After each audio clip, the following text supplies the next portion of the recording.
तो बोले नहीं, सुने हैं कि आप दरभंगा से लड़ने वाले हैं, तो दरभंगा से तो आपको कुछ भी होने वाला नहीं है। हम बोले कोई बात नहीं, इस पे आपको दिमाग लगाने की ज़रूरत नहीं है। तब तक मैं देखी कि उनके साथ जो 3-4 लड़के थे, वो लड़के बिल्कुल लग रहे थे कि जैसे रोड साहब से कहीं से उठ के आ गए हैं, और सारे के सारे ड्रंक एंड स्टेट कंडीशंस में थे। आप इसका मोबाइल पर लो और चेक करो। मोबाइल जब चेक किया तो देखा कि उसमें 8-9 वीडियो वो बनाए हुए थे किसी न किसी ढंग से करके।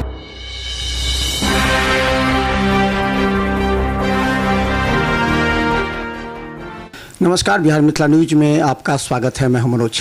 देखिए, आज की बड़ी खबर हम ये बता दें कि दरभंगा में भाजपा की राजनीति से जुड़ने के बाद डॉक्टर मृदुल शुक्ला लगातार जनता के बीच जा रहे हैं।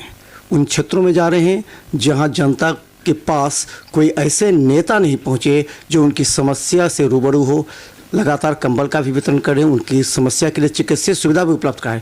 लेकिन एक बड़ा जो एक साजिश है, वो साजिश भी सामने आया है। एक नकली डीएम बन करके दरभंगा के दलान रिजॉर्ट, जो कि डॉक्टर शुक्ला का है, वहाँ पहुँच गया। उसके जो पार्टनर है, उसके जो साथ जो थे, उसके पास रिवॉल्वर भी था।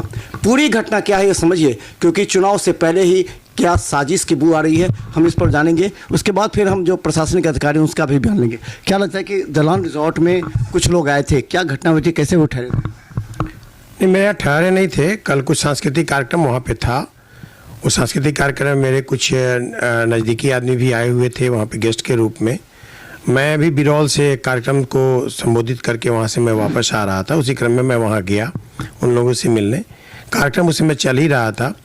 उस समय मेरे पास एक ग्रुप में 5-6 आदमी वहाँ पे आए और आके मुझे बोले कि समस्तीपुर के एडीएम डॉक्टर अभिनव कुमार आए हुए हैं, आपसे मिलना चाह रहे हैं। मैं उनसे बोला कि ठीक है, बुला लीजिए। मैं बगल में बैठा हुआ था, वो आए मिलने।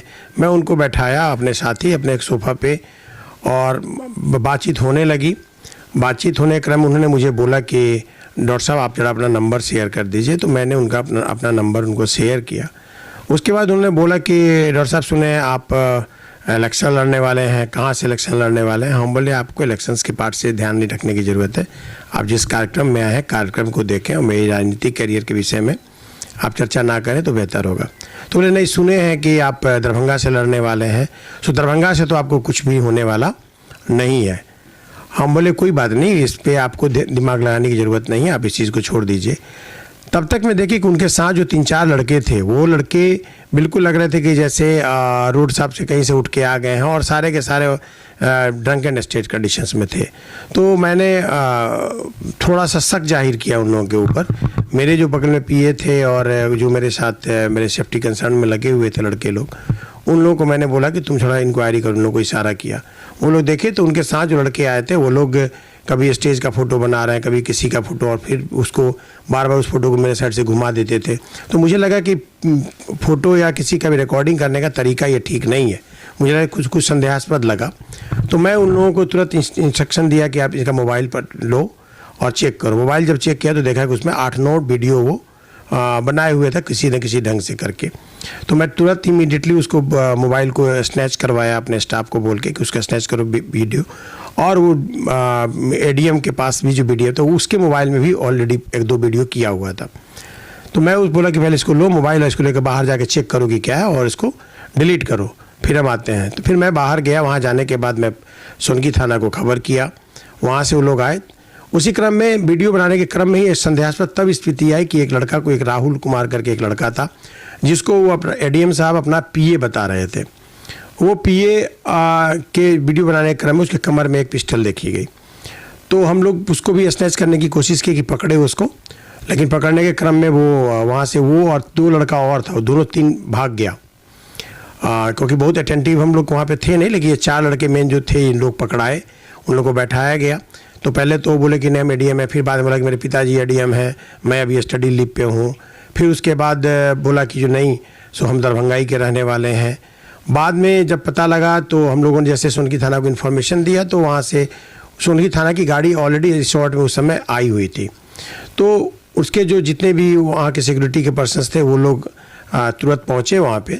तो और तुरंत पहुंचने के बाद वो लोग वहाँ जब पूछने शुरू किए, 1-2 थप्पड़ मारे उसको, उसके बाद वो बकना शुरू कर दिया और तब वो एक्सेप्ट किया कि हम नहीं हैं, वो एडीएम नहीं है, हमारे घर में है। लेकिन उसी समय हमारे भारतीय जनता पार्टी के एक राजेश यादव जी हैं, वो भी उस कार्यक्रम में वहाँ पे मौजूद थे, तो वो भी काफ़ी एक्टिवली मेरे जाने के कारण वो भी वहाँ पे गए, और वो उसमें से उस लड़के का जैसे वो नाम बताया तो पहचान गए।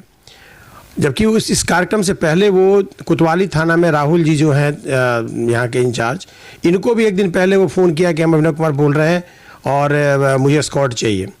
फिर वहाँ के सुनकी थाना के इंचार्ज को भी फ़ोन करके बोला कि मुझे एस्कॉर्ट चाहिए, दलान स्टोर मुझे जाना है। तब मैं पता किया सारी बातों को, जब सभी के कानों में गया तो उस दिन के सुबह से ही हमारे इवारा होटल के जो मैनेजर हैं संजय पांडे, उनके फ़ोन पे फ़ोन किया कि हम ऐसे ऐसे एडीएम बोल रहे हैं, मैं आऊँगा, वहाँ स्पेशल व्यवस्था करवाइए और आप मैनेजर से बात करवाइए। फिर वो अमल कुमार करके एक हैं, उनसे बात करवाया। वो अमल बोला कि ठीक है सर आप आइए, जो हम लोग की होगी अब सेवा करेंगे।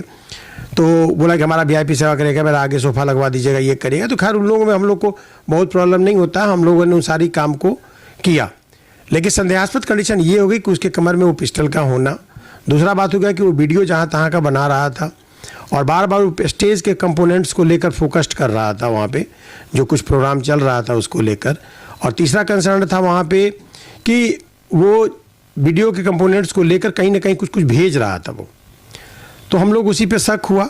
तो ये तीनों पार्ट हमारे लिए लगा कि वो कहीं ना कहीं से हमारे सेफ्टी दृष्टिकोण से ये ठीक नहीं चल रहा था। तो लड़का पकड़ा भी गया और हम लोगों ने उसके बाद पुलिस को हवाले कर दिया है। क्या लगता है कि ये एडीएम जो कथित रूप में, इनका मंशा पता लगा कि क्या साजिश हो सकती है? कि आपसे पहला सवाल पूछा कि आप चुनाव लड़ना चाहते हैं शहरी विधानसभा से, मत लड़िए, यहाँ से नहीं होगा। तो क्या लगता है कि एक राजनीति है और राजनीतिक साजिश है ये हम नहीं कह सकते हैं, क्योंकि ये मनचला लड़का भी हो सकता है। क्योंकि जिस प्रकार से मुझे पता लगा है कि राहुल जी को भी फ़ोन करके बोला, यहाँ के एसएचओ को, उनको भी बोल रहा है कि हमको एस्कॉर्ट दे दीजिए, तो वो मनचला भी हो सकता। एस्कॉर्ट दिया गया क्या? नहीं, एस्कॉर्ट उसको नहीं दी गई थी। इन लोगों ने बोला कि हमारे पास एस्कॉर्ट देने की सुविधा उपलब्ध नहीं है, आप एसएसपी साहब से बात करें। जैसा मुझे थानेदार लोगों से बातचीत हुआ तो उन लोगों ने बोला कि हम लोगों ने ऐसा ही बोला, और उन लोग को ये मैसेज मिला तो उन लोग खुद भी अचंभित हो गए कि वही लड़का है और संजोग से पकड़ा गया है। तो अभी वो थाने में था, दिन के 12-1 बजे तक तो थाने ही में था। आगे की कार्रवाई पुलिस अपनी कर रही है। मैंने भी सनहा दर्ज करने के लिए जो एक एफआईआर दर्ज करने का प्रक्रिया था, मैंने लिख के दे दिया है। आगे अपना कानूनी कार्रवाई करेगी जो करना है सरकार को। क्या थाना क्या बता रहा है अभी तक? अपडेट क्या है? वो लोगों के बारे में जानकारी ली गई है या फिर छोड़ दिया गया? नहीं, वो अभी मुझे जहाँ तक जानकारी है कि 1-1:30 बजे तक तो वो थाने में ही था, क्योंकि मैं एप्लीकेशन दिया था। उसके बाद मेरे जीएम जो थे वहाँ पे गए थे उन सारी चीज़ों को फिर दोबारा बताने के लिए, सारी चीज़ों को। और वहाँ के थानेदार जो हैं वो काफ़ी अच्छे ढंग से हम लोग को कोऑपरेट कर रहे हैं सारी चीज़ों में। और इसकी जानकारी अभी झंडा तोलन के क्रम में राहुल जी से भी पता लगा, तो उन्होंने भी काफ़ी बताया उनको। तो सभी आदमी कोऑपरेट कर रहे हैं। यद्यपि मुझे लग रहा है कि कहीं ना कहीं से मेरी सेफ्टी कंसर्न पे तो निश्चित ही रूप से कुछ ना कुछ बातें हैं। ये लग रहा है कि आप राजनीतिक प्रतिद्वंद्विता भी आ सकती है, कि हो सकता है कि शुक्ला जी दरभंगा शहरी विधानसभा से चुनाव लड़ने को उत्सुक हैं, तो आपके कुछ गलत वीडियोस या फिर आपको उस वीडियोस को री एडिट करके कुछ ऐसा करके ताकि आपको समाज में अपना चुनाव लड़ सके, ऐसा प्रयास किया जा रहा है? निश्चित रूप से ये हो सकता है, ये माना जा सकता है। ये बस हम लोग ये आकलन ही लगा सकते हैं। हम तो इतना ही पार्ट है कि किसी न किसी ढंग से मुझे किसी न किसी ढंग से फ्रेम में लेकर ये लोग बदनाम करने की कोशिश कर सकते हैं या फिर मेरे ऊपर हमला करने की कोशिश कर सकते हैं। क्योंकि जो प्रक्रियाएं चल रही थी, जिस प्रकार दृष्टिकोण से देख रहा था, उसमें प्रथम दृश्य में तो यही महसूस होता है। रेस्ट तो पुलिस है, वो वेरीफाई करेगी, उनकी मंशा को जानेगी, अकॉर्डिंगली वो डिसाइड करेगी। एक बहुत बड़ी बात है क्योंकि एक आदमी के पास रिवॉल्वर था और वो आपके पास था वो आदमी। पुलिस 4 अन्य को पकड़ती है। रिवॉल्वर का मुद्दा हथियार का मुद्दा है, ये अटैम्प्ट टू मर्डर भी हो सकता था, बहुत तरह की बातें हैं। पुलिस अगर इसको हल्के में लेती है तो एक बहुत बड़ी नाकामयाबी भी होगी दरभंगा पुलिस को। तो क्या आप इस बात की जानकारी लेंगे एसएसपी से कि जो उस व्यक्ति के पास हथियार था वो कौन था और जिसको पकड़ा गया वो कौन है? पूरी बिल्कुल, मैं निवेदन करूंगा अपने एसएसपी महोदय से, जाके मैं पर्सनली मिलूंगा उनसे टाइम लेकर। और ऑलरेडी वो लोग काम कर रहे हैं और मैं उनसे मिल के निश्चित रूप से इसके साथ जानकारी खुद भी लेना चाहूँगा। और कानूनी तर्कसंगत जो कानूनी कार्रवाई है वो तो वो लोग करेंगे ही करेंगे। तहकीकात में तो निश्चित रूप से वो लोग जाएंगे कि ये मामला है क्या। और क्योंकि इलेक्शन से रिलेटेड ये पार्ट किया है और मैं भारतीय जनता पार्टी का कार्यकर्ता होने के नाते मैं दरभंगा में काम कर रहा हूँ और एक्टिवली काम कर रहा हूँ, तो इस बात से इनकार नहीं किया जा सकता कि कोई दुश्मनी कर रहा हो या करवा रहा हो, इस बात से हम इनकार नहीं कर सकते हैं। अच्छा, अंतिम सवाल, क्या लगता है कि इस तरह के प्रयास से आप कमज़ोर हो जाएंगे या फिर आपका मनोबल और बढ़ेगा कि नहीं, अगर पार्टी टिकट देती है तो दरभंगा शहरी विधानसभा से चुनाव लड़ सकते हैं? क्योंकि हमें लगता है जनता भी कह रही है, कम से कम एक व्यक्ति है जो खुलकर बोल रहा है कि हम चुनाव लड़ सकते हैं, बाकी तो कोई बोलता भी नहीं है। देखिए, मैं कमज़ोर होने की बात तो मेरे मन में कभी ना आई थी, किसी भी चीज़ों में ना है और न रहेगी, क्योंकि मुझे पता है कि मैं अपने आप से मजबूत हूँ या ना हूँ, दरभंगा के लोगों के प्यार से तो बहुत ही मजबूत हूँ और मुझे इस मजबूती से कोई डिगा नहीं सकता है। चुनाव लड़ने का मजबूत इरादा आपका है?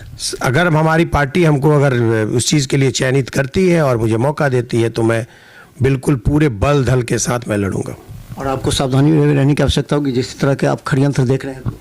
बिल्कुल, मैं अपने प्रोटेक्शंस पे अपने पर्सनल स्तर से भी मैं ध्यान दूंगा और माननीय जो हमारे एसएसपी महोदय हैं उनसे भी मैं रिक्वेस्ट करूंगा कि मेरे सुरक्षा के दृष्टिकोण से अगर संभव हो सके तो मुझे सुरक्षा मुहैया कराई जाए। तो आपको बता दें, देखिए राजनीति कहाँ से कहाँ पहुँच जाती है। अगर कोई व्यक्ति चुनाव लड़ने का इच्छुक हो या राजनीति में आ जाए तो उसकी प्रतिद्वंद्विता स्वाभाविक हो जाती है। लेकिन देखिए, जो कथित तौर पर एडीएम पकड़ा गया, उसका बॉडीगार्ड जिसके पास रिवॉल्वर था, हो सकता था अगर उसके मन में कुछ होता या कुछ ऐसी बात होती तो गोली चला सकता था वहाँ पर। उस कार्यक्रम में पहुँचने वाला ये एडीएम कौन था, इसके साथ जो बॉडीगार्ड था वो कौन था और इसके पीछे मंशा क्या थी? क्या राजनीतिक रूप से? क्योंकि पहला सवाल पूछा गया, आप शहरी विधानसभा चुनाव से क्यों लड़ना चाहते हैं, यहाँ से आप नहीं लड़ पाइएगा।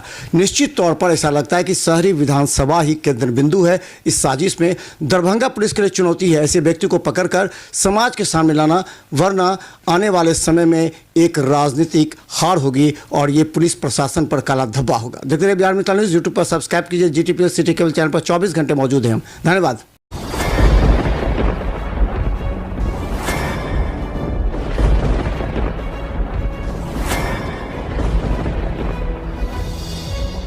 हम जीविका के CRP छी 10 साल 12 साल से, एको गो पाई ना हमरा आर के दरमाहा घरे घरे।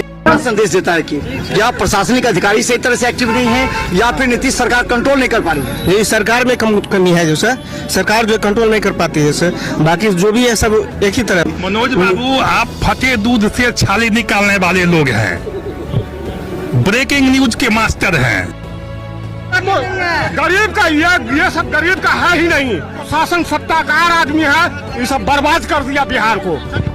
तो निश्चित तौर पर केंद्र में भी हमारी सरकार होती है, बिहार में भी हमारी सरकार होती है, तो पलटू राम है फिर पलट जाते हैं।